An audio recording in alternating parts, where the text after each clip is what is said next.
Assalamualaikum warahmatullahi wabarakatuh. Kami dari kelompok 6 akan memaparkan materi pentingnya berbisnis yang sehat.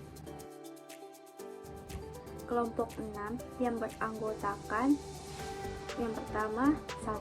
Anil Basenda dengan NPM 2140403059. Yang kedua ada Charlie Atruson dengan NPM 2140403069. Yang ketiga ada saya Deviana dengan NPM 2140403070. Yang keempat ada Juniati dengan NPM 2140403068. Yang kelima ada Lina Carmila dengan NPM 2140403071. Dan yang keenam Sulastiasiro dengan NPM 2140403080. Baik, langsung saja ke materi. Pengertian bisnis. Secara umum, kata bisnis diadaptasi dari bahasa Inggris yaitu bisnis yang artinya kesibukan. Dalam konteks sederhana, yang dimaksud dengan kesibukan adalah melakukan suatu aktivitas atau pekerjaan yang memberikan keuntungan pada seseorang. Dalam konteks aktivitas, pengertian bisnis adalah suatu kegiatan yang dilakukan oleh perorangan atau organisasi yang melibatkan aktivitas produksi, pembelian, penjualan maupun pertukaran barang dan jasa dengan tujuan untuk mendapatkan keuntungan atau laba. Yang kedua adalah etika bisnis, yang dimana dalam etika bisnis ini memiliki 4 peran penting. Yang pertama yaitu suatu proses dan upaya untuk mengetahui hal-hal yang benar dan yang salah. Yang selanjutnya tentu melakukan hal yang benar berkenan dengan produk, pelayanan perusahaan dengan pihak yang berkepentingan dengan tuntutan perusahaan. Yang kedua yaitu mempelajari kualitas moral, kebijaksanaan organisasi, konsep umum, dan standar untuk perilaku moral dalam bisnis. Itu berperilaku penuh tanggung jawab dan bermoral. Ya, ketiga yaitu merupakan suatu kebiasaan atau budaya moral yang berkaitan dengan kegiatan bisnis suatu perusahaan. Yang keempat, etika bisnis adalah etika untuk berbisnis secara baik dan fair dengan menegakkan hukum dan keadilan secara konsisten dan konsekuen setiap pada prinsip-prinsip kebenaran, keadaban, dan bermartabat. Mengapa bisnis perlu beretika? Yang pertama, karena bisnis tidak hanya bertujuan untuk profit, melainkan perlu mempertimbangkan nilai-nilai manusiawi. Apabila tidak akan mengorbankan hidup banyak orang, sehingga masyarakat pun berkepentingan agar bisnis dilaksanakan secara etis. Yang kedua, bisnis dilakukan di antara manusia yang satu dengan manusia yang lainnya, sehingga membutuhkan etika sebagai pedoman dan orientasi bagi pengambilan keputusan, kegiatan, dan tindak tanduk manusia dalam berhubungan bisnis satu dengan lainnya. Yang ketiga, bisnis saat ini dilakukan dalam persaingan yang sangat ketat. Maka dalam persaingan bisnis tersebut, orang yang bersaing dengan tetap memperhatikan norma etis pada iklim yang semakin profesional justru akan menang. Dan peran etika dalam bisnis, yang pertama itu sebagai kontrol terhadap individu. Pelaku dalam bisnis yaitu melalui penerapan kebiasaan atau budaya moral atas pemahaman dan penghayatan nilai-nilai dalam prinsip moral sebagai inti kekuatan suatu perusahaan dengan mengutamakan kejujuran, bertanggung jawab, disiplin, berperilaku tanpa diskriminasi. Yang kedua, etika bisnis hanya bisa berperan dalam suatu komunitas moral, tidak merupakan komitmen individual saja, tapi tercantum dalam suatu rangka sosial.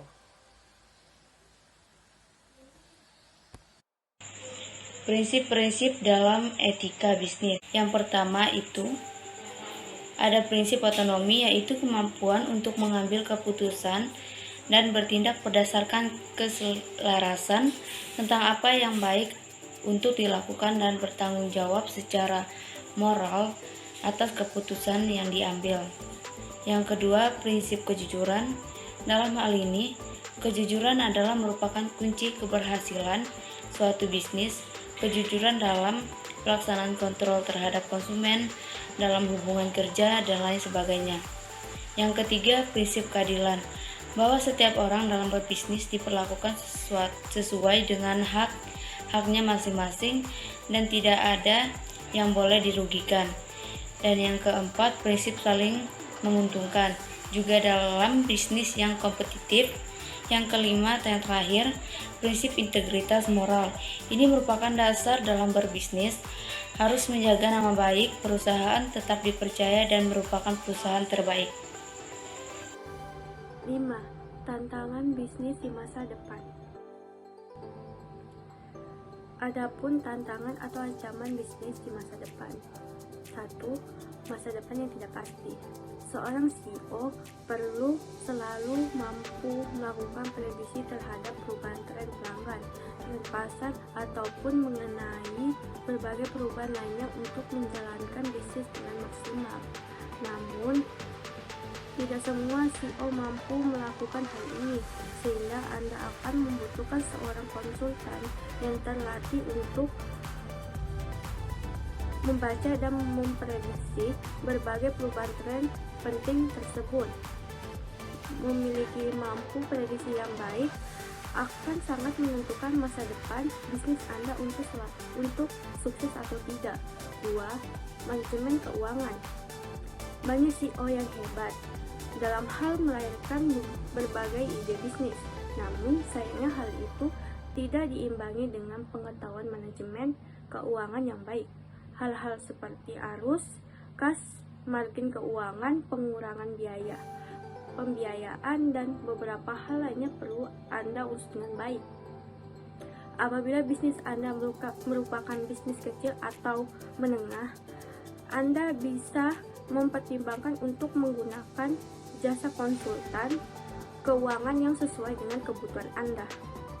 Apabila jika ditambah penggunaan software akuntansi seperti Clear, pasti akan lebih terkontrol. Adapun fitur account receivables memungkinkan Anda untuk memantau apakah klien telah membaca invoice.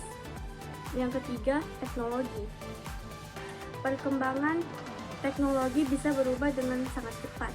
Ia juga merupakan aspek yang sangat penting bagi perusahaan, sehingga Anda selalu dituntut untuk melakukan berbagai inovasi atau membiarkan usaha Anda tertinggal. Namun, banyak CEO yang memulai bisnisnya sebelum berbagai teknologi yang ada saat ini muncul.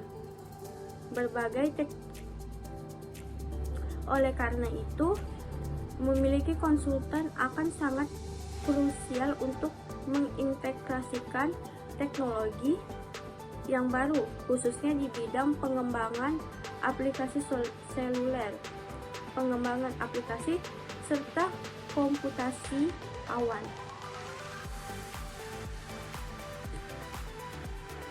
6. Solusi untuk mengatasi tantangan atau ancaman bisnis di masa depan. Adapun solusi untuk mengatasi tantangan atau ancaman bisnis di masa depan. Yang pertama, menggunakan media sosial sebagai alat pemasaran. Bagi Anda yang memiliki bisnis kecil, pemasaran bisa menjadi tantangan bisnis besar yang akan Anda hadapi, terutama apabila Anda sedang membangun brand presence. Untuk menarik perhatian konsumen, kita dapat melakukan berbagai rencana. Salah satunya adalah dengan menggunakan media sosial. Melalui media sosial, kita berusaha untuk lebih dekat dengan konsumen dan melakukan penyebaran informasi mengenai produk tersebut. Yang kedua, membangun employment plan dalam proses rekrutmen. Semakin bisnis Anda berkembang, semakin Anda membutuhkan tenaga kerja yang berkualitas. Ketika bisnis Anda mulai tumbuh, beban kerja juga akan semakin meningkat. Alhasil, Anda akan Alhasil, Anda akan membutuhkan lebih banyak tenaga kerja untuk melakukan berbagai beban kerja perusahaan. Hal ini bisa menjadi tantangan bisnis baru bagi Anda. Kenyataannya, saat ini banyak sekali pelamar kerja yang akan membuat Anda kesulitan untuk memilih pekerja terbaik bagi bisnis Anda. Untuk itu, Anda perlu membangun employment brand yang menitikberatkan pada budaya serta prospek kerja perusahaan Anda.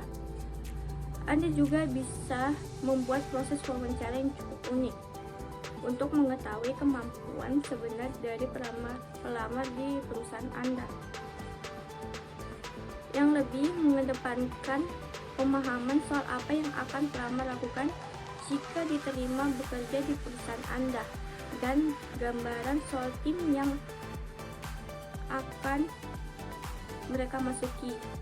Jadi, hal ini akan membantu pelamar perusahaan Anda menyadari tugasnya dan membantu Anda melakukan penilaian atas kelayakan pelamar tersebut. Baik, di sini saya akan membacakan kesimpulan pada materi ini. Kesimpulannya, bisnis merupakan suatu kegiatan yang rutin dilakukan karena dikatakan sebagai suatu pekerjaan, mata pencarian, bahkan suatu profesi. Bisnis merupakan aktivitas dalam perdagangan. Bisnis dilakukan dalam rangka memperoleh keuntungan atau laba. Bisnis dilakukan dengan baik oleh perorangan maupun suatu badan usaha. Etika dalam berbisnis ternyata diperlukan sebagai kontrol akan kebijakan demi kepentingan perusahaan itu sendiri. Perkembangan dunia usaha yaitu kemajuan teknologi, perusahaan yang berskala produksi besar dan menyerap banyak tenaga kerja, khususnya dengan adanya perubahan. Perusahaan tersebut harus menyadari bahwa dalam beroperasi harus memperhatikan kelestarian lingkungan hidup.